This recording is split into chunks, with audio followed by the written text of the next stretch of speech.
The Cavaliers involved in a 3-team trade, involved a sign and trade. So the Cavs give up Larry Nance Jr. They get back Lauri Markkanen from the Chicago Bulls.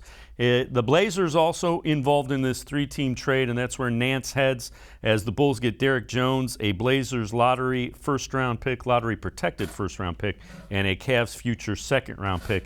The Cavs get Lauri Markkanen. He will be under a 4-year, $67 million contract that he signed with the Bulls and then got traded to the Cavs. Let's welcome in John Fanta. So, John, the Bulls give up Larry Nance Jr., a really good defender. They get Lauri Markkanen. Pretty good shooter is the thought process. When you look at this trade, how do you break it down? What are your thoughts?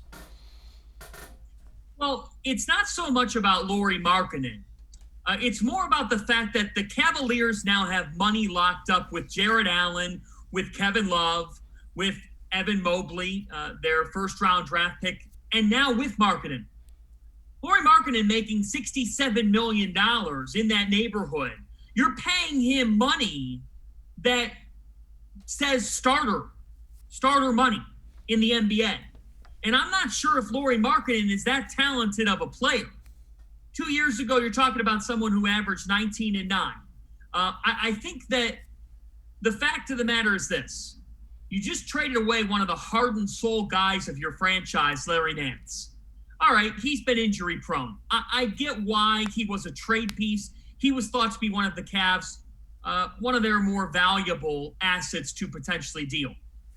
But I have mixed feelings because the question that needs to be asked here is, how do you have this much money locked up in a front court table that is frankly full? Lauri Markkanen could be a talented player. He still has room to grow. The Cavaliers add another player, Dave, who's under 25. In fact, Markkanen's well under the age of 25. But the question that you have to ask is, does this deal make sense for the Cavaliers? I don't think it does in the here and now. It could down the road, but Lauri Markkanen is another power forward on a team filled with power forwards. And so I'm a little bit perplexed at the nature of this deal. When you look at it, who's the three for the Cavs? Is that kind of the question you're asking? Dave, is it you? Do you still have a jumper? I don't know. No, look, I'm going to guess that part of the approach here is to have Isaac Okoro on the wing. You have Sexton and Garland maybe playing alongside him, and then you go with a bunch of different front court depth. There's also a theory out there that we could see Evan Mobley play some at the 3. But again, Evan Mobley is 7 feet. The Cavs believe that he could be a point forward type of player. And they're going to play through him. They're going to play their offense through him. But with the amount of front court options in a league that is filled, the best teams in this league have outstanding players at the 3. Okay? And it's just a bit ironic that for the Cleveland Cavaliers, they had the best 3 of all time in LeBron James.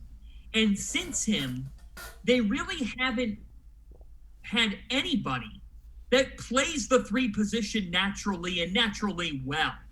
So Lauri Markkanen, again, it's not about Markkanen. Like, I think he's a talented player. He shoots the 3 well. Cleveland needed perimeter shooting. But they better not be done. And I don't think they're done yet. There were rumors out there they were searching for another player before even trading Larry Nance.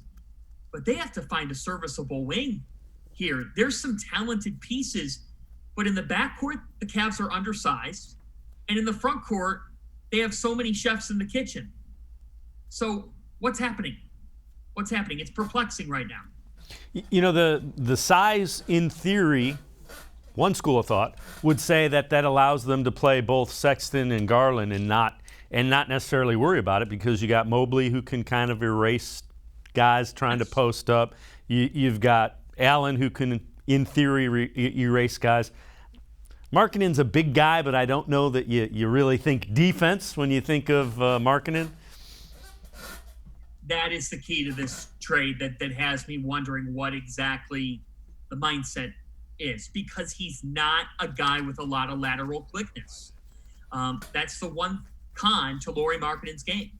Defensively, he's been a liability.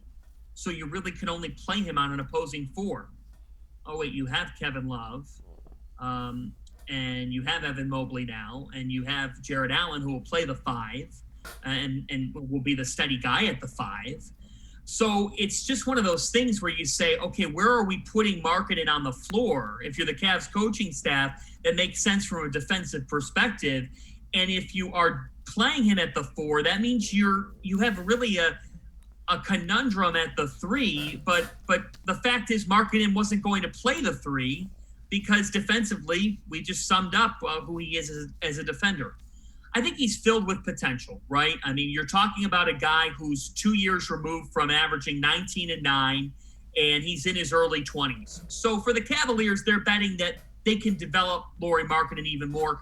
And I think Lauri Markkanen's ceiling is higher than that of Larry Nance Jr. Yeah. So with that in mind, that makes sense. But in terms of the Cavs roster, there are some holes here.